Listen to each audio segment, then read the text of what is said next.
Welcome back to my channel yang membahas seputar hobi badminton. Pada video kali ini kita akan mereview sebuah raket dari brand Li-Ning.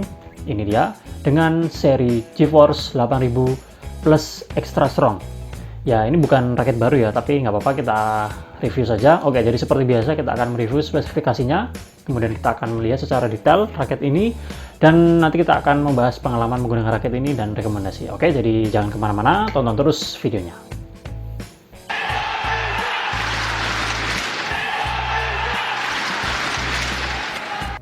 Oke, sekarang kita akan mulai dengan mereview spesifikasi dari raket ini. Nah, untuk Li-Ning GeForce Extra Strong ini ya, selain 8000, kita juga bisa menemukan 8200, 8800, dan 8900.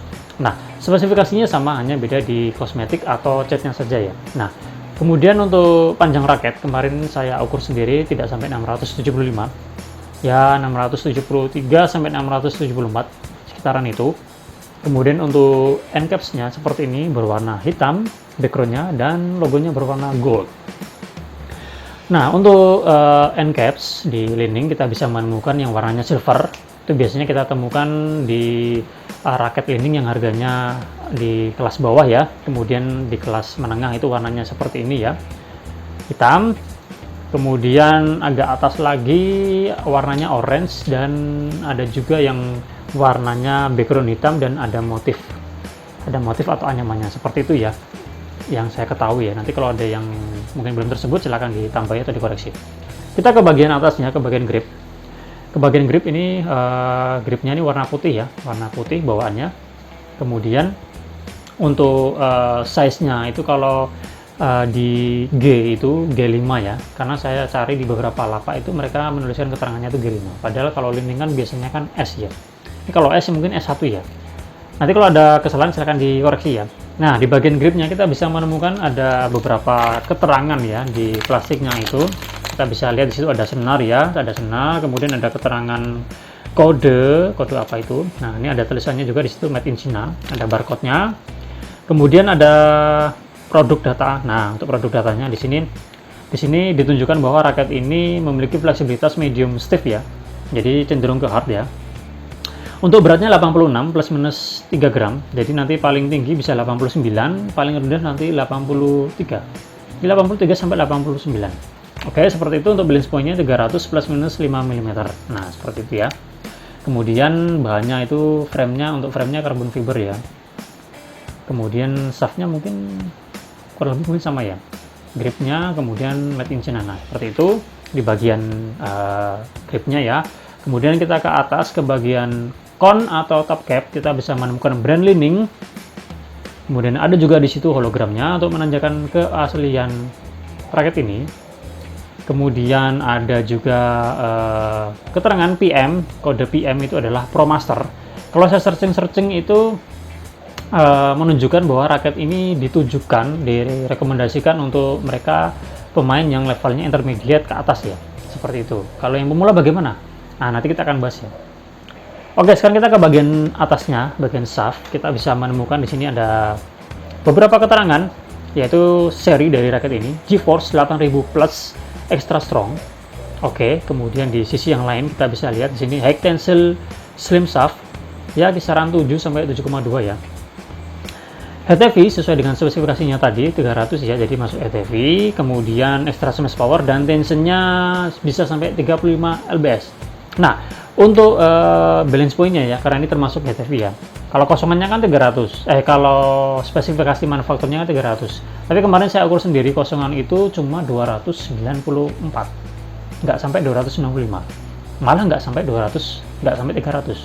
Jadi kalau sesuai spesifikasi manufakturnya kan 300 plus minus 5 ya, jadi paling rendah kan harusnya 295. Ini 294, jadi agak jauh ya. Nah, untuk beratnya ini 86, cuma saya ukur sendiri 87 ya, jadi masih oke. Oke, jadi seperti itu. Kemudian ini ada ini ya, saya kasih ini power balance ya, maksudnya untuk menurunkan balance point-nya ya. Nanti kita akan cerita-cerita. Jadi shaftnya seperti itu tadi ya, jadi medium stiff. Jadi ini memang terasa medium stiff ya. Oke, seperti itu. Untuk kosmetiknya ini doff ya, tidak glossy. Dominasinya adalah warna gelap hitam, cenderung abu-abu ya, abu-abu gelap. dan warna coklat dan silver seperti itu, seperti ini. Oke, kita ke bagian joinnya, kita bisa menemukan logo.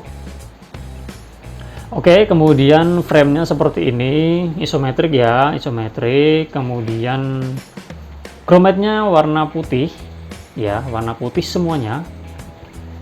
Dan jumlahnya adalah 76. Oke, raket ini biasanya banyak yang 72 ya, kalau yang di bawah 1 juta, tapi ini 76. Jadi lumayan, dan warnanya putih, spesial ya, istimewa.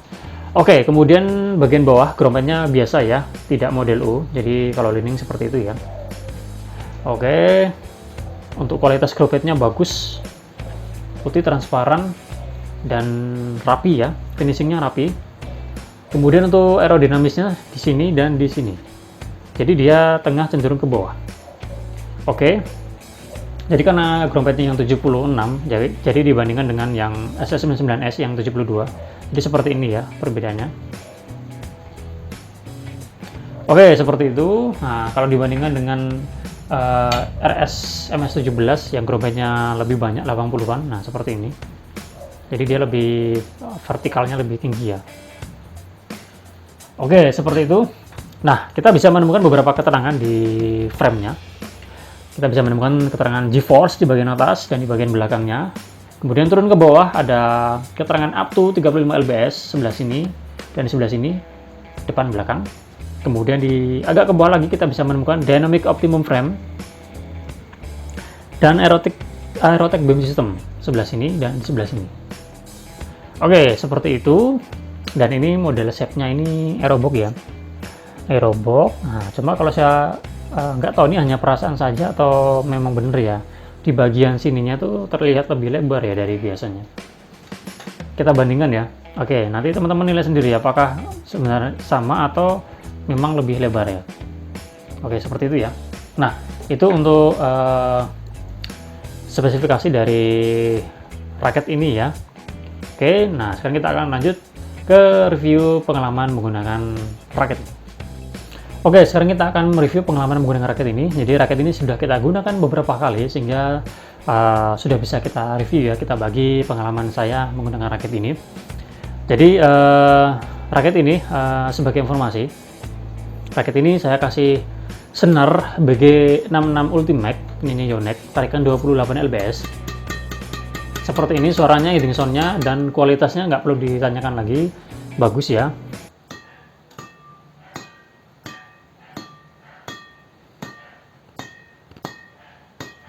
Kemudian ini senarnya 8 simpul ya, 8 simpul karena ini adalah senar sisa. Kalau senar biasa kan ditarik bisa 2 simpul atau 4 simpul. Ini 8 simpul karena senar sisa ya. Jadi hanya sambungan, jadi ada 8 simpulnya. Oke, seperti itu ya. Kenapa? Karena ya hanya coba-coba ya. Untuk harganya bisa setengahnya ya kalau harga normalnya. Harga normalnya misalkan 120, ini coba 60.000. Kalau misalkan 100 ya ini 50.000. Jadi cuma setengahnya lah, kurang lebih seperti itu. Kemudian saya kasih grip tambahan. Jadi grip bawahnya masih ada, saya kasih grip tambahan, tidak terlalu tebal ya. Jadi masih enak digenggam, ini karet ya. Kemudian ini saya kasih power balance, jadi untuk menurunkan balance point-nya. Nanti kita akan cerita-cerita ya. Nah, jadi setelah dikasih senar, power balance, dan grip, ini beratnya menjadi 96. Dari kosongannya itu 87. Jadi naik 9 ya. Naik 9. Oke, kemudian kalau ini dilepas ya. Kalau ini dilepas jadi 95 saja. Nah, untuk balance point-nya, sebelum ini dipasang itu, di awal kalau kosongan kan saya hitungkan 294 ya. Ini jadi 295 atau 254 ya. Oke. Dan setelah saya kasih ini, jadi balance point-nya turun di 292 sampai 293, kisaran itu. Nah, sekarang pengalaman menggunakan raket ini, jadi setelah saya gunakan beberapa kali. Oh ya, sebelum ke situ ya, kita melihat spesifikasinya. Kalau melihat spesifikasinya yang head heavy ya, head heavy, kemudian beratnya 3U dan medium stiff, memang raket ini lebih direkomendasikan ya, lebih direkomendasikan buat pemain yang levelnya intermediate ke atas. Lalu, apakah yang pemula tidak bisa menggunakan raket ini? Bisa-bisa saja, tetapi memang butuh waktu, butuh adaptasi. Kalau yang pemain pemula itu lebih karakternya all-round atau lebih apa ya, mainnya main depan, raket ini rasanya agak kurang cocok ya. Tapi kalau yang pemain pemula yang memang mainnya senang smash, raket ini bisa, cuma ya memang butuh waktu untuk beradaptasi menggunakan raket ini karena melihat spesifikasinya yang seperti itu. Kalau buat intermediate nggak ada masalah. Nah, setelah saya gunakan beberapa kali untuk smash, raket ini enak, mampu mengenerate power dan feelingnya juga enak ya, feeling smashnya enak, mantap, jos. Kemarin kalau saya bandingkan dengan Tornado 800, saya merasa lebih mantap ini dikit. Kalau di tangan saya lebih terasa feelingnya lebih dapat yang ininya ya. Untuk lob nggak ada masalah, untuk netting saya rasa nggak ada masalah ya, cuma memang agak swingnya aja ya. Di bagian swingnya ini agak berat ya. Juga kalau untuk adu drive dan defend. Kalau untuk drop shot saya rasa nggak ada masalah ya, karena ini lebih ke skill ya, lebih ke teknik. Cuma memang untuk swing saya rasa ini agak butuh effort ya. Makanya saya kasih power balance ini karena untuk mengakali balance pointnya sehingga swingnya jadi terasa lebih enak. Sehingga untuk melakukan drive, kemudian untuk defend itu masih terasa lebih enak saja, lebih membantu. Dan juga untuk kontrol juga lebih membantu karena kalau di saya merasanya agak merasa ini ya, kalau nggak dikasih ini terasa agak berat aja. Ini aja kosongannya aja 294 balance point-nya. Coba kalau 300 jadi lebih ini lagi ya. Karena kalau saya kan memang cenderungnya kan raketnya raket all-round ya, raket balance. Jadi kalau menggunakan raket ini memang butuh adaptasi karena memang belum jadi smashnya juga belum bagus-bagus amat ya, dan cenderungnya kan biasanya banyak di depan. Tapi sekarang saya fleksibel ya, main depan dan belakang, mencoba menyesuaikan. Jadi memang kalau menggunakan raket ini, kalau menurut saya lebih maksimal jika digunakan di belakang. Kalau di depan ya agak butuh effort ya, karena swingnya berat. Jadi untuk melakukan drive, kemudian untuk defense jadi agak berat aja. Oke, seperti itu. Tapi saya rasa kalau buat mereka yang intermediate, saya rasa memang nggak ada masalah ya. Kalau tangannya udah kuat, nggak akan masalah. Cuma memang kalau yang untuk defense itu raket yang lebih flex itu lebih membantu menurut saya. Ya, tapi karena ini untuk intermediate, medium stiff, karena medium stiff itu kan bagus ya, lebih enak kalau melakukan akurasi jika dibandingkan dengan yang flex. Menurut saya seperti itu. Untuk kontrolnya juga lebih enak ya kalau yang medium stiff, tapi terutamanya untuk akurasinya. Oke, jadi seperti itu ya. Untuk smash raket ini oke banget menurut saya. Kemudian untuk lob nggak ada masalah, untuk netting nggak ada masalah ya. Kemudian untuk drive, untuk defend memang agak berat, makanya saya kasih power balance ini. Jadi kalau buat mereka yang cenderungnya main di depan agak kurang recommended ya. Jadi memang raket ini direkomendasikan buat mereka yang senang smash, senang menyerang dari belakang, dan biasanya kalau main double itu sering main di belakang. Oke, jadi seperti itu pengalaman yang bisa saya bagikan menggunakan raket ini. Jika kalian intermediate ya, merasa sudah levelnya intermediate, raket ini bisa menjadi pertimbangan ya. Apalagi kalian yang senang melakukan smash, menyerang, main power, raket ini bisa menjadi pertimbangan buat kalian. Brand Li-Ning di harga 600 sampai 800-an. Jika beruntung bisa dapat harga di bawah itu ya. Tapi tergantung tempat dan bonusannya apa. Oke, jadi seperti itu review kita kali ini, Li-Ning GeForce 8000 Plus Extra Strong. Nah, jika kalian ada pertanyaan, ingin berbagi pengalaman atau apa, silahkan disampaikan di kolom komentar. Oke, jangan lupa di subscribe jika kalian suka, jika di like juga. Oke, sip. Kita jumpa lagi pada kesempatan yang lain. Salam sehat, salam olahraga.